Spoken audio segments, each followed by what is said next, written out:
So now we're up to the Mah Nishtana, the 4 questions. First of all, some interesting things before we get into them is an interesting point is who is the one who's supposed to say this phrase, Mah Nishtana? So you have the place, Nace? Here, I'll give it to you guys. I'll give it to you. And if you have an interesting insight here. It's right at the very beginning. Here, right here. Here. Get pass me that one back, so I give it. You got it? It's before Magid. Here we go. It's before Magid. Where are you going to be for your Seder Nace? Oh, beautiful. So you're going to have a lot of chidushim to share with people. Okay. Here you go, Ben. Okay, so who is the one who's supposed to say Mah Nishtana?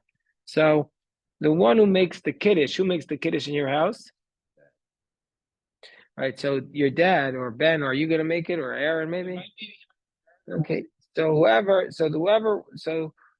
the Rambam says, Maimani says, whoever makes the kiddush is supposed to say Mah Nishtana. He's supposed to say that. And that the obligation. So the Rambam says you pour a second cup, and here the son asks the question, Va'omer hakore Mah Nishtana layla hazeh. And he's supposed to say, the one who is reading that God is supposed to say Mah Nishtana. Reb Chaim Brisk says that the main obligation of the son is only to ask, what is Mah Nishtana layla, not specifically the 4 questions. So that's what he says.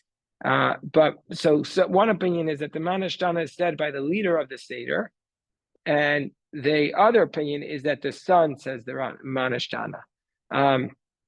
Obviously, 2 different approaches to the Seder. Is the purpose to have different people like play acting, or is it just to read over the concept? Some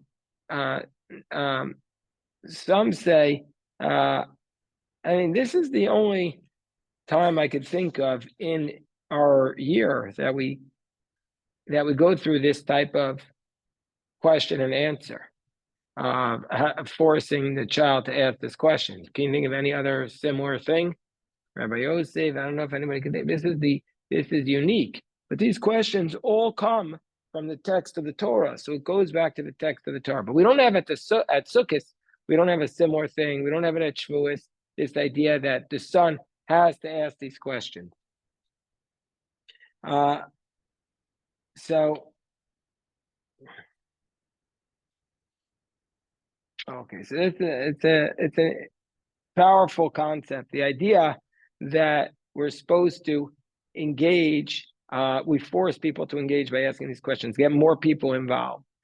Many people, there are those who have the opinion that the 4 questions are not specifically the questions, but actually examples of the types of questions.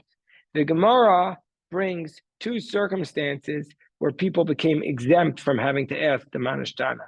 Do you know what those circumstances are, Nace? So one was that asked the slave, right?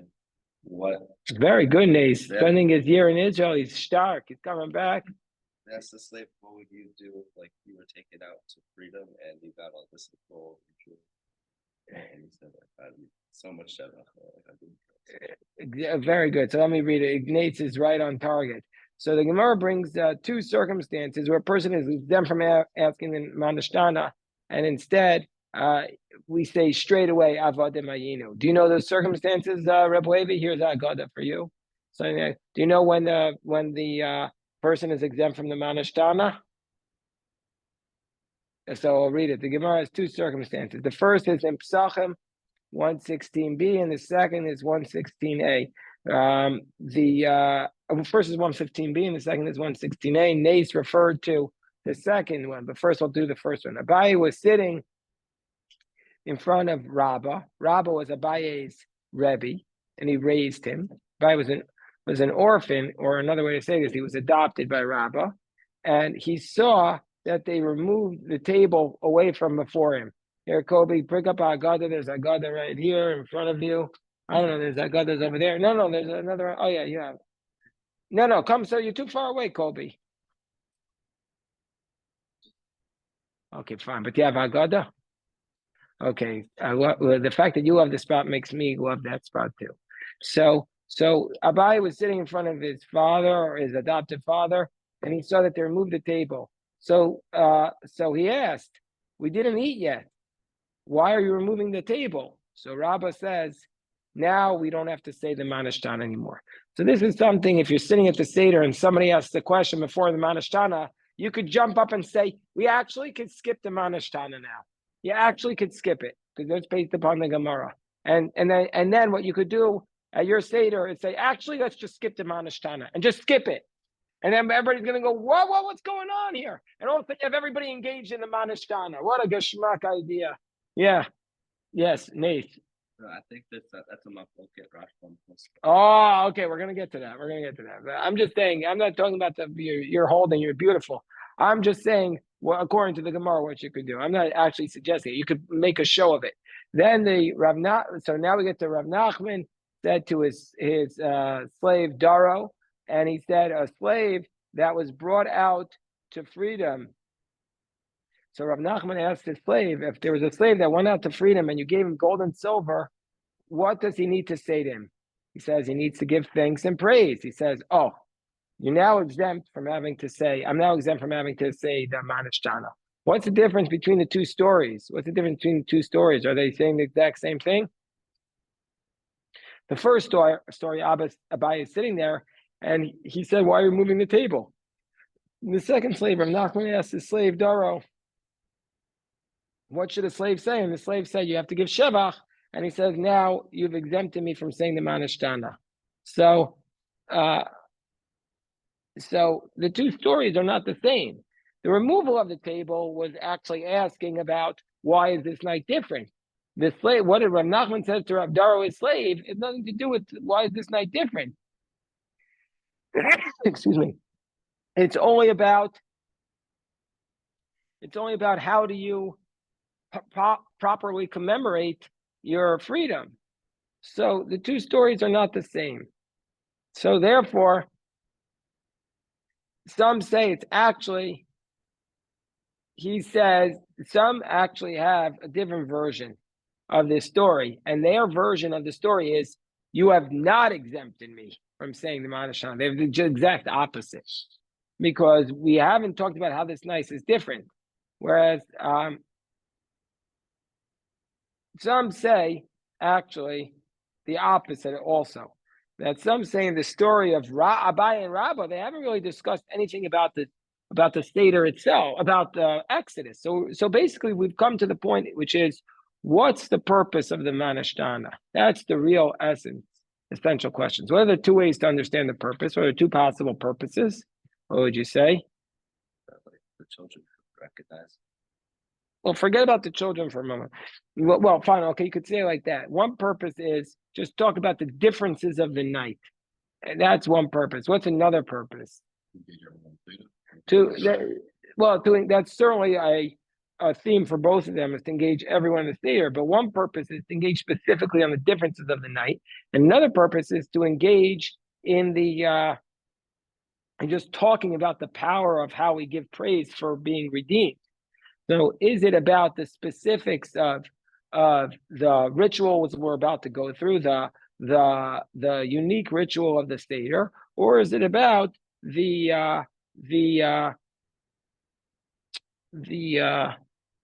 idea of engaging in the story of the redemption? You mind passing me that tissue box, Anais? Thank you, Baruch Hashem. Okay, so now it goes without saying. Let's say there is no son there. Should a daughter ask the Mah Nishtana? Well, there's going to be a whole discussion, but it's clear to me that she should. Also, should you sing the Mah Nishtana? Should you sing it or should you say it? What do you think? The Mariel says that as long as you say it you should say it with a good nigun, good, beautiful tune, because as a result of doing that with a beautiful nigun, you're praising God, and you should sing it. He says specifically you should see it. And in fact, the Gemara Megillah says that Rabbi Yochanan says, whoever reads without a song and studies without song about him, the verse says, the verse from Ezekiel, I gave you laws that are no good. So everybody should sing the Mah Nishtana. Do you sing the Mah Nishtana at your Seder? Yeah. Everybody sings it? You have to say with a tune. Kobe, are you the youngest in your family? So you have to sing the Mah Nishtana. You have to, okay. So now we come to the first question of the Mah Nishtana, which is, no, even before that, we have a question. Why is it Mah Nishtana and not Lama Nishtana? Meaning to say, what is the proper way to translate Mah Nishtana?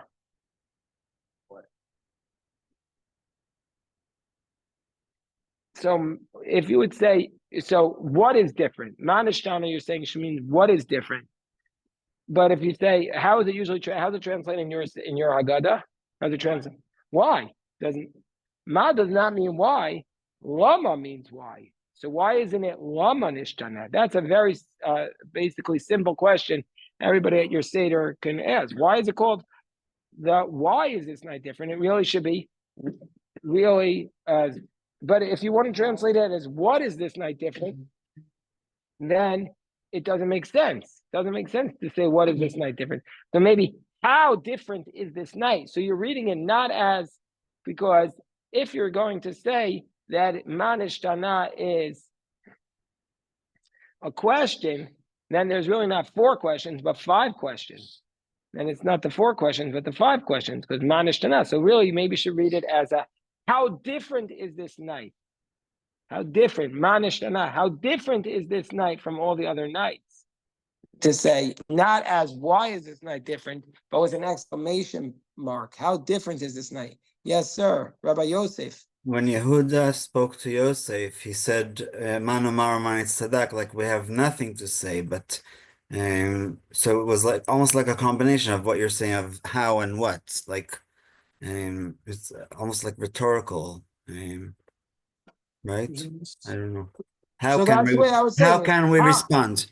How different is this night? How different? Like a rhetorical. It could also be exclamatory with an exclamation point. Yes, the Sefaria has a nice translation. What makes this night unlike all other nights? But the only problem with that is that it's not what the words say.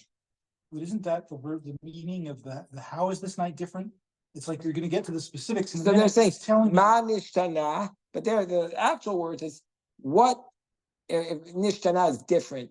But they're translating what makes this night different than all the other nights. It's not really a precise translation. Respect. I mean, that's the same thing, right? I think. I mean, if we would just say Lama Nishtana, it'd be very clear. Why is this night different? So we're taking out the word Lama, putting in Ma. Ma means usually what. So what is this night different? Doesn't make so that's why people want to translate as how. But let's see what the commentaries say. I have here 6 explanations. So some say that first we start with the question Mah Nishtana, that even though it's not the smoothest of ways to express it, why do we start that way? Because that's what the Torah says. That it says when your son will ask you, Vayaki Yishalcha bencha machar lemor mazot. So when the son will ask you. So we always want to stay as close as possible to the biblical text. So that's one explanation. Who gives that explanation? I don't know. Let's see. That explanation is given by Rabbeinu Ephraim of Bonn. Okay, he was the 12th century Germany. So this goes back almost 900 years. What a beautiful, it's good to share it. But people have been sharing that explanation at their Seder for 900 years. We'll make it one more year this year. Okay, Kobe, make it one more year this year. Another explanation is from the Maharal of Prague, and he says that the intent of the Mah Nishtana is Ma inyan zelon. What does this have to do with us? Meaning to say that after we know that everything is done to remember the Exodus, we need to understand why we are obligated to do it. Meaning to say, what? Meaning to say, why is it so important for us? What does this have to do with us? So he says, what does this all have to do with us? Mah Nishtana, what does this night have to do with us? That's how the Maharal answers it. Here. Give Ilan a Haggada. Anybody have an a third explanation? The third explanation is the one I just said a second ago, which is it's an exclamation. How different is this night? How different is this night? Look how incredible this night is different. How different is this night? Another explanation is here. The reason why we don't say lama is because lama is an explanation of something, typically speaking, we don't want something to happen. Like we say, lama yamru agayim. Why will the nation say? Lama is a negative connotation, but ma implies that we want it to happen. We're just asking the explanation. So this is the difference in the meaning between lama and ma.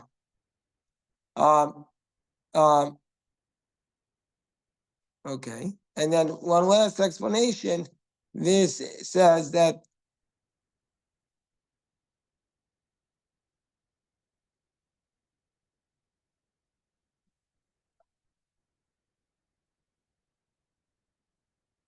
so this last explanation is that hello Donnie, come on in? How'd you get here? Oh, beautiful. Here, grab a Haggada. You got your what? Oh, beautiful. Yeah, Baruch Hashem. Now, lama means why we're doing this. Ma goes to the deeper question of what are the exact differences that we're doing. So therefore, those are the questions. Basically, you could all raise it up at your Seder. Even before we get to the 4 questions, the what can we learn from the nature of this question? Another question that they just asked about this question, Mah Nishtana, is why don't we say, how different is this day? So why do we focus on the night and not the day? The Seder's at night. Yeah, the Seder's at night, but why don't we do the Seder during the day? Korban Pesach Seder. What? The Korban Pesach was during the day. The Korban Pesach was sacrificed during the day and was eaten at night. So why don't we do the Seder during the day? Well, I love that you put it on the tefillin. You can put it on the tefillin and join us. Yeah, beautiful, Donnie. Beautiful. So it's because the redemption happened at night. Why is it so important that now you could ask this deeper question, Ben? Why is it so important that the Seder be at night on a deeper level? Why is it so important? We went out of Egypt that night? Yes, we went out, but now we go to the question, why do we go out at night? Because it's like under the cover of darkness. It's the best time to go. Right? If anyone's trying to sneak out of anywhere, you gotta do it at night. Okay. But we weren't sneaking out. They threw us out. We weren't sneaking. They threw us out, Elon. So Connects with the redemption. So why do you think the redemption was at night? Why do you think the redemption was at night? It's a very important lesson. The lesson is that it says in the Midrash that if the Jewish people would have waited another moment, they would have been too far gone to have been redeemed. They were redeemed when they were in the 49th level of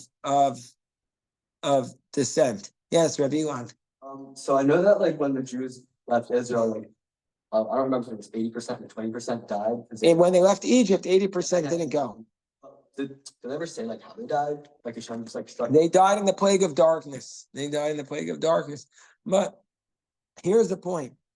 The reason why we left in the middle of the night is to remind us in the exact center. It's not just at night. We didn't just leave at 9 o'clock at night. We left at exactly the middle of the night. It's to teach us an incredibly important point, which is that the redemption will come at the moment of the greatest darkness, at the moment where we've given up, where we're almost at the moment of the nadir of our existence. We're at the scared at night. Well, but it's just in general, it's to symbolize this idea where we're most in need of redemption. And it will come in an instant. In one moment, it will come. We will be in such despair in that one moment. Can you imagine like those hostages who were redeemed by Israel in these incredibly courageous raids? They were living there and they were in their moments of the most severe darkness. And then 1 second, all of a sudden, the Chayalim appeared and saved them.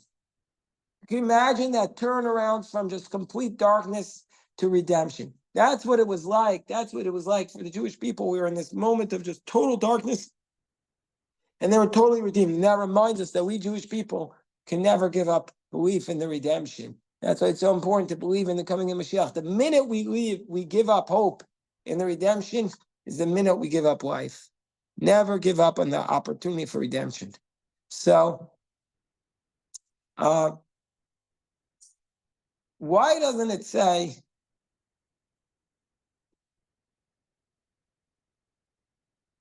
why does it have to say, here's another question about this. We're just going through the Mah Nishtana. It's so beautiful. Why does it have to say, Mah Nishtana layla hazeh? How different is this night? Mikol halelos. Why does it have to add those words from all other nights? Why doesn't it just say, how different is this night? Why does it have to add from all other nights? Follow that? Yes. Because this Kula is going to be different than any other Kula that we've had before.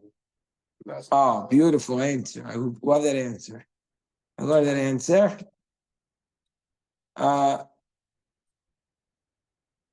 They don't actually have that answer here, but we should add it. Add it. And you know what? That's the power of the Seder night. We're going to write a new book here. Okay. Okay.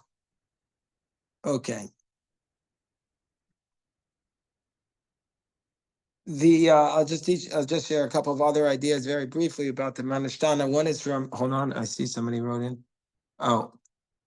Okay. So Seth was asking about why we no longer use the original 4 questions that are in the Mishnah, and why, and who changed the question about the meat, etc., which was in the original Haggada. We'll get to that one tomorrow. We're not up to that yet, but that's a Geshma question that Seth is asking. I guess they wanted to make it relevant because really, here, because really, here, hold on. There's a lot of things we don't ask about. Why don't we ask about the charoset and the 4 cups of wine? And why in the Mishnah it says, in the time of the temple, they would ask about all the nights we eat roasted meat and cooked meat, but this night is all roasted. And so the Rishonim, Seth was asking who changed it. So the Rif, the Rashbam, the Rambam, the Tosfos Rabbeinu Peretz, everybody agrees basically that we're supposed to change this. And nowadays, where we don't bring the Korban Pesach anymore, we don't ask this question. And Bar Banel also says we shouldn't ask about roasted because basically all the questions are either talking about freedom or exile. But with respect to the roasted meat, it doesn't remind us of freedom or exile. But wow. But says, just so you should know, that there are some that according to the Rabbeinu David HaNagid, I think he was 12th century, like Barcelona. According to him, that you should still ask about this, but that's not our custom. It's not our custom. We don't ask about it tonight. But anyway, I was going to say, Reb Tzadok HaKohen Milublin says the following. This is something that everybody should say at their Seder. Tzadok HaKohen Milublin, I believe he's 19th century in Lublin, I think you can look him up. And, anyway, I'm so much stronger in medieval Ashkenaz, but once we get to the Hasidim, it's all the 18th and 19th century to me. Reb Tzadok HaKohen was not the first generation of Rebbe's. He was like the grandchildren generation of Rebbe Melech. So he's like 3 or 4 generations after the Baal Shem Tov. So Reb Tzadok HaKohen says that a person should basically be awakened by the question of Mah Nishtana, that he needs to feel every Pesach night a new hergish and a difference, that this night is different than all the other Pesach nights. and you have to feel this new hergish on Pesach night as though you left Egypt.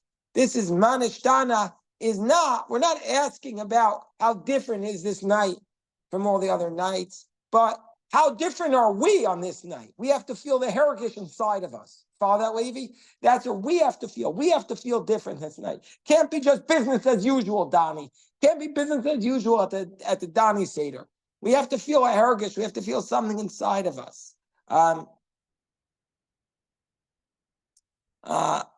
Okay. So now another question is, how come there's so many beautiful? First of all, I'm asking all the questions. Anybody else have a question about the Mah Nishtana like Seth did? Okay, so here's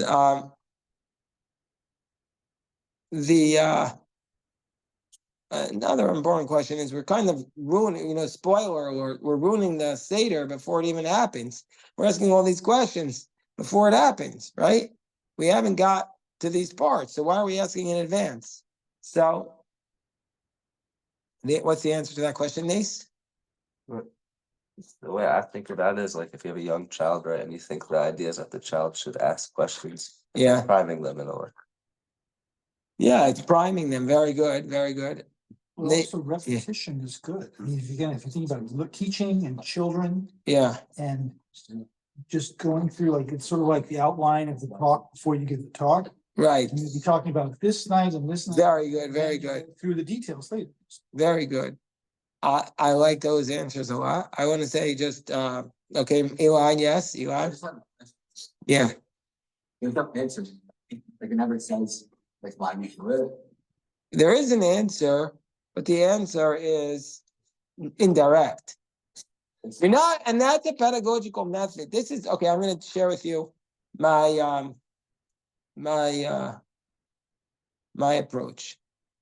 We will answer the Mah Nishtana, but the answer is not the reason why we lean is because you're supposed to feel this while you're leaning. We never say that, but we say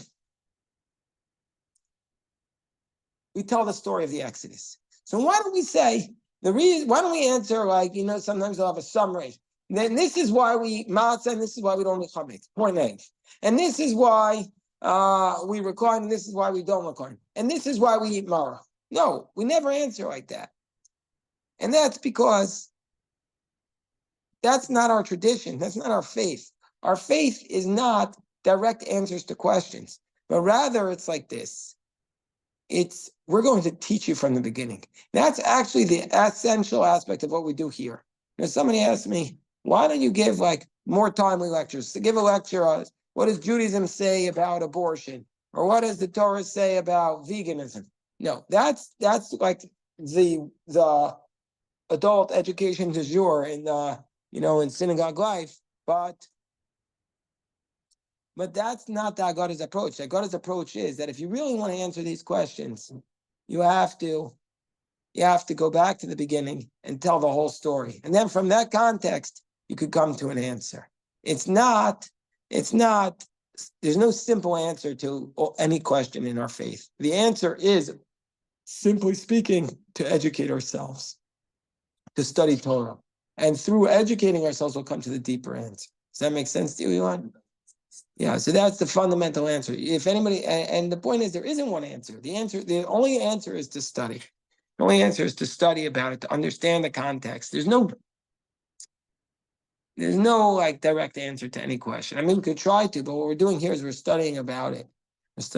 Okay, so I think even though we studied a lot about the Mah Nishtana, I want to try to get to everything. So tomorrow we'll go up to the answer to the Mah Nishtana, which is the Avodah Mayinu. We'll go up to that part tomorrow. Okay, we'll stop here. And we'll have a mincha. Shekoyach. Well, we had the